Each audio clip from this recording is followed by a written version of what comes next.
అందరికీ నమస్తే. నేను భాగ్యలక్ష్మిని. మీకోసం బొచ్చడు ముచ్చట్లు పట్టుకొచ్చినుల్లా అన్నట్టు అంత మంచిదే కదా. పారి మరి అర్ధగంట సేపు పుర్సత్తుగా ఖతర్నాక్ వార్తలు చెప్పుకుందాం. అంతకంటే ముందుగాల ఏంటియో ఎరికే కదా, అవే నెత్తి గీతలు. మురిపెంగ నడుస్తుంది మహానాడు, పసుపుమయమైంది రెండో రోజు. ఈ దొంగోడు షానా హుషారు, కూలర్ ఎట్లా కొట్టేసిండో చూడాలే మీరు. లిఫ్టులో ఇరుక్కపోయిన పిల్లగాడు, అవసరమా నీకు కోతేశాలు. గూగుల్ కలిపింది తల్లి కొడుకులను, సినిమాను మించి ఉన్నాయి ట్విస్టులు. ఇప్పుడు మనం కడపకు పోదాం. ఎందుకో ఎరికే కదా, గదే ఆడ పసుపు పండుగ నడుతుంది. గదేనొల్లా మహానాడు జాతర. అక్కడి రెండో రోజు ముచ్చట్లు చూద్దాం రారి మరి. చలో మహానాడు.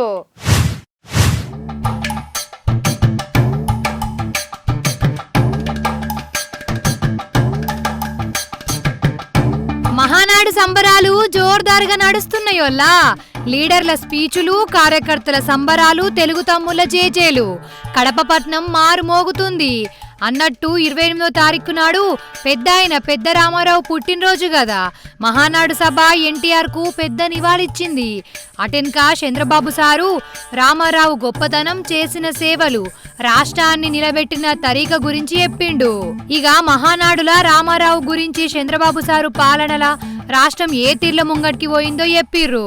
రైతుల గురించి, మహిళల గురించి, నీళ్ల మీద, శాంతి భద్రతల మీద చర్చలు పెట్టుకున్నారు మహానాడులా.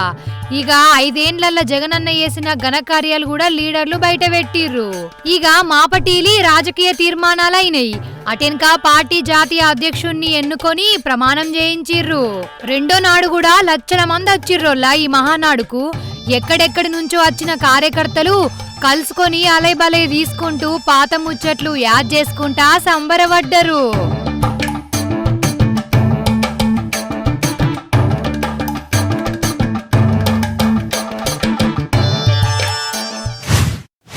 సరే, రెండో రోజు మహానాడుల లీడర్ల స్పీచులు, చంద్రబాబు సారు మాటలు, చేసిన తీర్మానాలు ఇవన్నీ చూసిర్రు కదా. ఇప్పుడు మనం ఏం చేస్తామంటే లీడర్లను ఇప్పుడు పక్కకు పెడతాం, కార్యకర్తలను అరుచుకుందాం, వాళ్ళ సంబరాలు చూద్దాం, వాళ్ళ ఆటలు పాటలు ఎట్లున్నాయో ఓ మొల్క నజరేద్దాం. ఏమంటారు? పారి మరి మల్లో మొల్క పసుపు పండుగకు.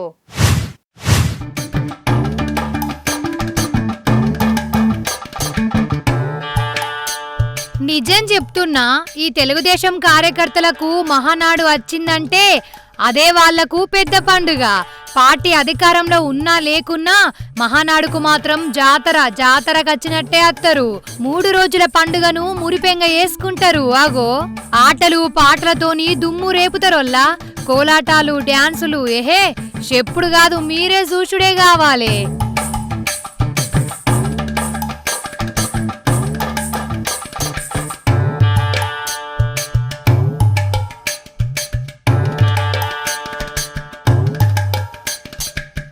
ఇక మహానాడులో పెట్టిన స్టాల్స్, దుక్నాలు వచ్చిన కార్యకర్తల మనసును దోసుకున్నాయి. ఈగో ఈడ జూడుర్రి, చేనేత బట్టల ఎగ్జిబిషన్ కూడా పెట్టిర్రు. చేతి వృత్తులోళ్ళు కూడా స్టాల్స్ పెట్టిర్రు. ఇగో గిటు చూడుర్రి, ఈ బొమ్మలు ఎంత మంచిగా తయారు చేసిర్రో. టోపీలు, సంచులు, అరెవ్వా. అయితే స్పీచులు, తీర్మానాలే కాదు, స్టేజ్ మీద స్కిట్లు, నాటికలు కూడా వేసి వచ్చిన కార్యకర్తలను దిల్ ఖుష్ చేసిర్రు. అన్నట్టు మహానాడుకు కార్యకర్తలు ఇంకా అత్తనే ఉన్నారోల్లా. ఇప్పటికే లక్షల మందితోని కడప పట్నం కిటకిటలాడిస్తుంది.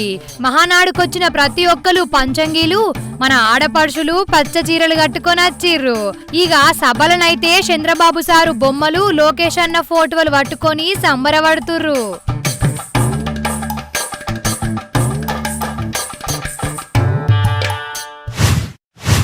ఇప్పుడు ఒక దొంగని గురించి చెప్పే జిమ్మదారి నా మీద పడ్డదొల్లా. అరే అవ్వంటే అసలు దొంగలు కూడా మామూలు కాదుల్లా.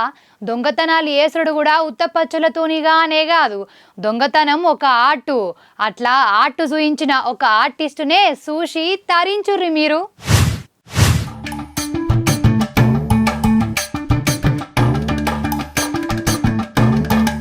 ఈ దొంగల కగ్గి వెట్ట, వాళ్ళ చేతులకు జట్టలు ఉట్ట, వాళ్ళ చిన్న మెదడు సితికిపోను ఎందుకంటారా ఈ తిట్లు? ఇగో గీ రోడ్డు మీద చూడుర్రి, ఈడ కూలర్ల దుఃఖనమున్నది. ఒక షాపైనే బయటనే పెట్టిండు వాటిని అమ్ముకునే తందుకు. అంతల్నే వచ్చిండోళ్ళ ఒకడు కండ్లు మూసి తెరిచే అంతల్నే ఏం చేసిండో చూడుర్రి మీరు, పరేషాన్ అయితారు.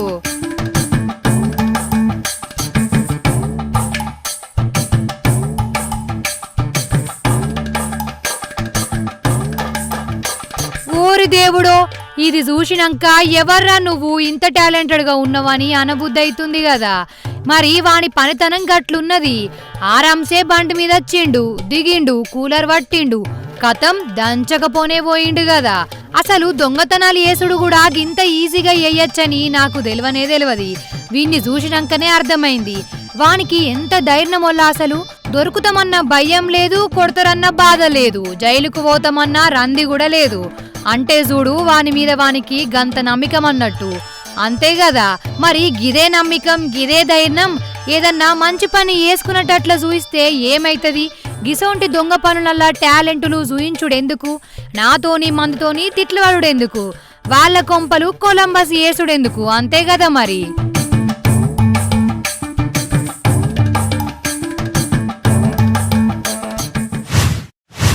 అప్పట్లా కొన్ని సినిమాలు వచ్చేటి, చిన్నప్పుడే హీరో తప్పిపోతాడు, అమ్మ నాయన దేవులాడినా దొరకడు, హీరో కూడా ఏడ్చుకుంటా కనబడ్డ రైలు బండెక్కుతాడు, ఏదో ఊర్లో దిగుతాడు. అప్పుడే ఒక పెద్ద మనిషి ఈ పోరన్ని దగ్గరికి తీసుకొని సాదుకుంటాడు. ఓ 20 ఏళ్ళ తర్వాత హీరోకు గతం యాదికత్తది. అమ్మ నాయనని ఎతుక్కుంటా సొంతూరుకు అత్తడు. లాస్ట్కు ఇంట్లోలను కలుసుకుంటాడు. కథ కంచికి మనం ఇంటికి, అంతే కదా.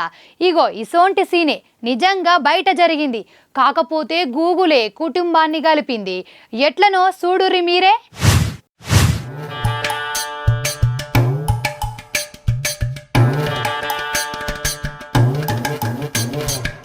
నిజంగా గూగుల్ను మెచ్చుకోవాల్సిందేనోల్లా. 29 ఏళ్ల తర్వాత ఒక కుటుంబాన్ని కలిపిందంటే చిన్న ముచ్చట్నా మరి కదా. ఇగో ఈ ఫోటో చూసిర్రు కదా, ఈ పిల్లగాని పేరు సంజయ్, హర్యానా రాష్ట్రంలో ఉంటాడు. 9 ఏళ్ల వయసులా రైల్ స్టేషన్లో ఆడుకుంటా రైళ్లనే నిద్రపోయిండట. బండి కదిలింది, ఆగ్రాల దింపింది. పాపం అమ్మా నాయన కొడుకు కోసం తిరగని ఊరు లేదు, అయినా దొరకలే. ఎట్లా దొరుకుతాడు? ఫోన్లు కూడా లేవాయే.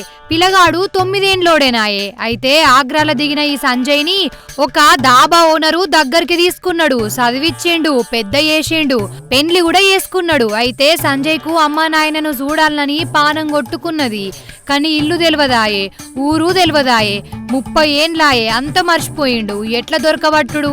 అయితే యాద్ చేసుకోంగా హర్యానాలో ఉన్న ఇంటి ముంగట ఒక పోలీస్ చెక్ పోస్టు, ఒక దర్గా ఉన్నట్టు మాత్రం చిన్నగా మతికొచ్చింది. ఇక దాన్నే గూగుల్లో కొట్టిండు, చెక్ పోస్ట్ దర్గా హర్యానా అని.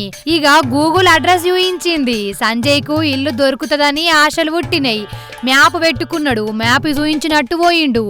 ఆడ నిజంగానే వీళ్ళ ఇల్లు ఇంకా ఉన్నది. అప్పుడే తల్లి బయటకొచ్చింది. ఏం కావాలి అని అడిగితే గిట్ల సంగతి, చిన్నప్పుడు తప్పిపోయినా మా ఇల్లు ఈయన్నే ఉండాలి అని చెప్పిండట. తల్లికి పానం కొట్టుకున్నది. ఇక 2-3 ప్రశ్నలు లేసుడుతోనే ఈ పిల్లగాడే సొంత కొడుకని అర్థమైంది. ఇంకేంది, తల్లి కొడుకులు చిన్నప్పటి జ్ఞాపకాలు యాద్ చేసుకున్నారు, కండ్ల పొంట నీళ్లు పెట్టుకున్నారు. తల్లి కొడుకులు 29 ఏళ్ల తర్వాత ఒక్కటైర్రు. నిజంగా గొప్ప ముచ్చట కదా. చూసినవా గూగుల్ మ్యాప్ ఎంత మంచి పని చేసిందో.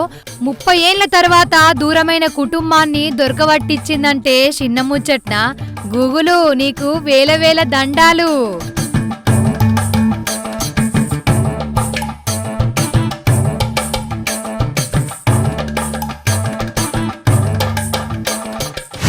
అన్నట్టు పెద్దాయన నందమూరి తారక రామారావు సార్ పుట్టినరోజు కదా, నిజంగా యుగ పురుషుడే. మన తెలుగువారి ఆత్మగౌరవాన్ని నిలబెట్టిన మహామనిషి. సినిమా యాక్టర్గానే కాదు, రాజకీయంగా కూడా తిరుగులేని నాయకుడు. అందుకే ప్రతి మే 28వ తారీఖు నాడు మన తెలుగు వాళ్ళందరూ పెద్ద ఎన్టీఆర్ రామారావును యాద్ చేసుకుంటారు. ఇక ఆయనే కుటుంబం మొత్తం హైదరాబాద్లో ఉన్న ఆయన సమాధి కాడికి వచ్చి నివాళులర్పిస్తారు. పారి మనం కూడా ఆడికే పోయి నివాళిచ్చేసొద్దాం.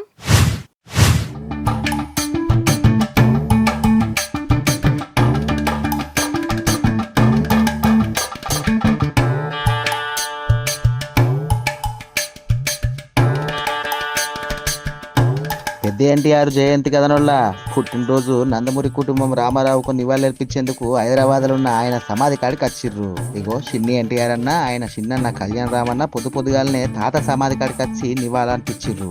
ఇక జరసేపటి దాకా అన్నీ కూర్చున్నారు అనుకో. అయితే ఇలా ఇంకోటి చెప్పాలి మీకు, ఓ దిక్కు తాతకు నివాళిద్దామని వీలు పోతే వీళ్ళని చూసేందుకు అభిమానులు ఎగబడరు వల్ల ముంగడికి గదలు ఇచ్చేటట్లేదు, ఇంకొక ఓయనిచ్చేటట్లేరు.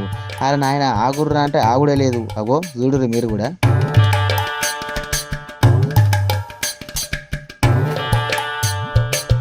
ఇక చిన్న రామారావు వాళ్లకు చేయి కలిపేదాకా చల్లబడలే అభిమానులు. వీళ్ళే కాదు, నందమూరి కుటుంబము, ఎన్టీఆర్ అభిమానులు, రాజకీయ లీడర్లు వీళ్ళు వచ్చి పెద్ద రామారావు సార్కు ఘనంగా నివాళులర్పించారు.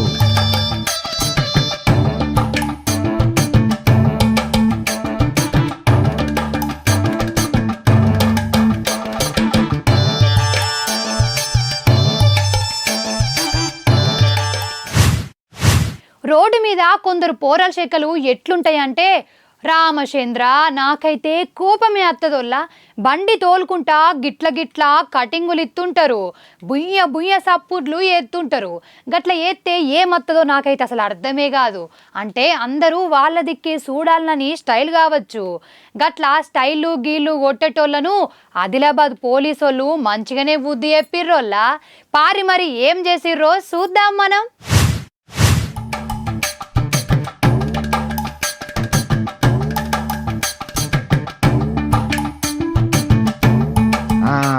ఆదిలాబాద్ పోలీసులు పట్నం నడి సెంటర్లో ఒక పెద్ద ఎగిరమ్మ పెట్టుకున్నారు. ఒక చూడురిగా బండి సైలెన్సర్ అని మంచిగా ఒక వరుసంబడి పెట్టిరు కదా. అగో రోడ్ రోలర్ రానా వచ్చింది కదా. డ్రైవర్ సాబ్ స్టార్ట్ చేయగా డ్యూటీ ఎక్కువ బిడ్డ అన్నీ అప్ప అయిపోయినాయి. అయ్యో పోలీసు వాళ్ళు గట్లెందుకు చేస్తున్నారు అనుకునేరు. అయితే బండ్లు కొనేటప్పుడు ఏ సైలెన్సర్ ఉంటే గదే ఉంచుకోవాలి కదా. కానీ కొందరు కోతి పోరగాన్లు ఏం చేస్తున్నారంటే స్టైల కోసము సైలెన్సర్ను కొత్త నమూనాలా తయారు చేసుకుని అవి ఎక్కువ సప్పుడు వచ్చేటట్టు చేస్తురట. ఇగో వాటితో బండ్లు నడుపుకుంటా రోడ్ల మీద జనాలను బెదరగొట్టుడు, పబ్లిక్ ఉన్న రందులు జాలతలేవని కొత్త గలతో ఇంకొక బాధ. ఈ సౌండ్స్ చేసి పటాకా పెట్టి ఏమైనా తమాషా చేస్తే మనం నెక్స్ట్ టైం నుండి ఈ సైలెన్సర్స్ తీస్తాము. ప్లస్ ఒక ఎఫ్ఐఆర్ కూడా వాళ్ళపైన నమోదు చేస్తాము. ఎందుకంటే ఇప్పుడు హాస్పిటల్స్లో చదివిన పిల్లలకి ప్లస్ ఓల్డ్ ఏజ్ వాళ్ళకి ఈ సౌండ్ వల్ల చాలా ఇబ్బంది వస్తుంది. అవసరమా గట్ల ఎత్తే ఏమవుతుంది అసలు? దిమాగ్ ఖరాబ్ తప్పితే. ఇగో గిట్ల సైలెన్సర్లతో శకలు పడుతున్న పోలీసులు దొరకబట్టిర్రు.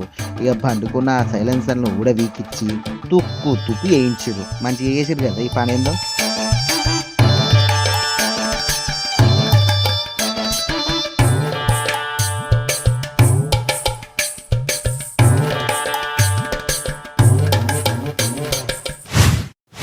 అన్నట్టు నేను హైదరాబాదులో మా హాస్టల్ రూముకు పోవాలంటే అపార్ట్మెంట్ లిఫ్టే ఎక్కిపోతా.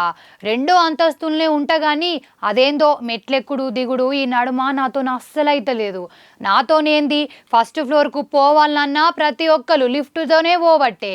అయితే ఒకనాడు ఏమైందంటే నేను లిఫ్ట్ ఎక్కినాక డబేల్ మని సౌండ్ వచ్చింది. అమ్మో, ఇక అప్పుడు నా పరిస్థితి చూడాలి. మొత్తం ఆగమైన భయంతోనున్నా. ఇక నా గాశారం మంచిగుండి అప్పటికప్పుడే మా సెక్యూరిటీ వాళ్ళు లిఫ్ట్ను రిపేర్ చేసి నన్ను బయటకు తీసుకొచ్చిర్రు.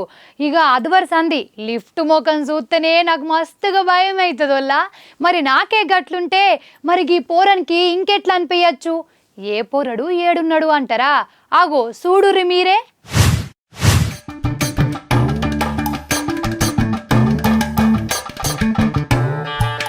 ఇక ఈ పోరాడు చూడు రే లిఫ్ట్లకు పోనీకి తనలాడుతున్నాడు. పోయేటోడు చక్కగా పోవచ్చు కదా. సరే లోపలికైతే పోయిండు, మరి పోయినోడు కుక్కిన పేరు లెక్క నిలవాలన్నా ఎంత కోతి కోతి చేస్తుండ చూడుర్రి. లిఫ్ట్ పోతుంటే దర్వాజాలు తెరుచుడు బాహుబలి అనుకుంటున్నా ఎట్లేడు. అసలు తెలిసి ఎత్తున్నా తెలియక ఎత్తున్నా నాకైతే తెలియదు. ఆఖరికత్తే ఇగో గీ కథ అయింది చూడుర్రి. అయిందా, లిఫ్టే గంగల కలిసింది, పోరు ఇరుక్కపోయిండు. ఇక చూడాలే వీడి బాధ. గిసొంటోడు అయినప్పుడు పెద్ద పెద్దోళ్ళే గజ్జుమంటారు. పూర్వం పరిస్థితి ఇంకెట్లుండాలి కదా. కిస్సు మన్నడు కావచ్చు, ఆగమాగం అవుతుంది. ఇంకా నయ్యం యాళ్ళకు రిపేర్ చేసేటోళ్ళు వచ్చిర్రు. ఆగో ఎట్లా బయటకు తీసిరో చూడురే.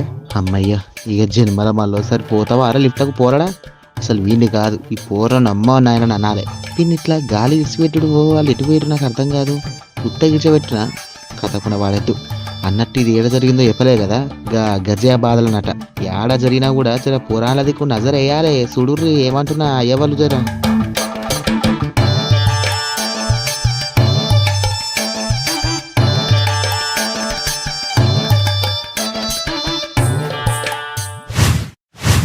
అవును, ఐపీఎల్ ఆటలు నడుతున్నాయి కదా.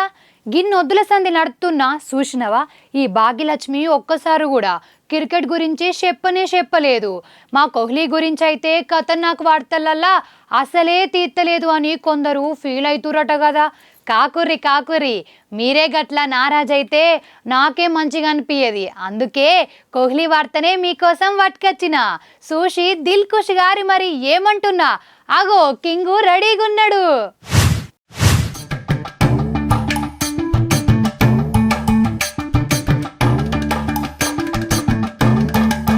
ఇది స్పెషల్గా కోహ్లీ ఫ్యాన్ల కోసమే తెచ్చిన ఈ వార్త మీకోసమే. అయితే వాళ్ళు కూడా దిల్కుష్ అవుతారు. చూసినావా మా ఓడి గిన్నెగానే రికార్డులు కొడుతుంటే చూస్తలేరు అని ముక్కిరుస్తుంటారు కదా, గట్ల కాకుర్రి. అయితే మన కింగ్ కోహ్లీ క్రికెట్ల కింగ్ అనిపించుకున్నాడు. పోన్రి ఐపీఎల్ ఆటల దుమ్ము రేపుతూనే ఉన్నాడు కదా. ఇప్పటికైతే బెంగళూరు జట్టును ముంగటికి పట్టుకొచ్చిండు కదా. ఇక మనోడు బ్యాట్తోని ఐపీఎల్లో కొట్టిన రన్నులు కూడా అందరికంటే ఎక్కువనేనట. 9,000 రన్నులు చేసిన తోప్ సింగు మన కోహ్లే. ఇక ఐపీఎల్లో 5 మాటల 600 రన్నులు చేసిన మొనగాడు కింగే. ఇక ఎక్కువ హాఫ్ సెంచరీలు చేసిన తురుమ్ ఖాన్ కూడా కోహ్లే. నిన్న లక్నోతో ఆడిన ఆటల మనోడు 54 రన్నులు చేసే కదా. ఇక దాంతో గల్ఫీ ఐపీఎల్ చరిత్రలో ఎక్కువ హాఫ్ సెంచరీలు చేసిన రికార్డు వచ్చింది. మొత్తం ఇప్పటికే 62 హాఫ్ సెంచరీలట. ఇక ముంగట ఆటలున్నాయి కాబట్టి ఈ తుఫాను ఇప్పట్లో ఆగేటట్టు లేదనుకోర్రి. ఇక లక్నోతోని ఆట ఆడినాక కోహ్లీ మైదాన కాడికెళ్ళి ఇంటామె మీద ఎట్లా పాయడం చూపించు చూడరు ఒకసారి. అసలు అయితే ఈ ఐపీఎల్ కోహ్లీ కోసమే ఆట చూసేటోళ్ళు ఉన్నారు. అందుకే తగ్గట్లే ఈ రికార్డుల మీద రికార్డులు కొట్టి ఫ్యాన్స్ ను దిల్కు చేస్తున్నాడు కదా.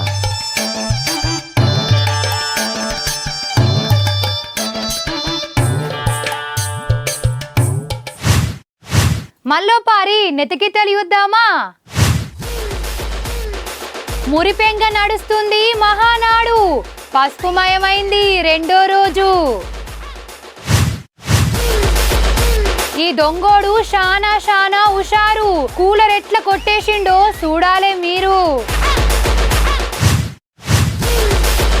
లిఫ్టులో ఇరుక్కపోయిన పిల్లగాడు, అవసరమా నీకు కోతేశాలు? గూగుల్ కలిపింది తల్లి కొడుకులను, సినిమాను మించి ఉన్నాయి ట్విస్టులు. వార్తలు చూసిర్రు కదా. ఇంకా మీతోని ముచ్చట పెట్టబుద్ధి అవుతుంది కానీ అర్ధగంట మైల్నే ఓడిసిపాయి.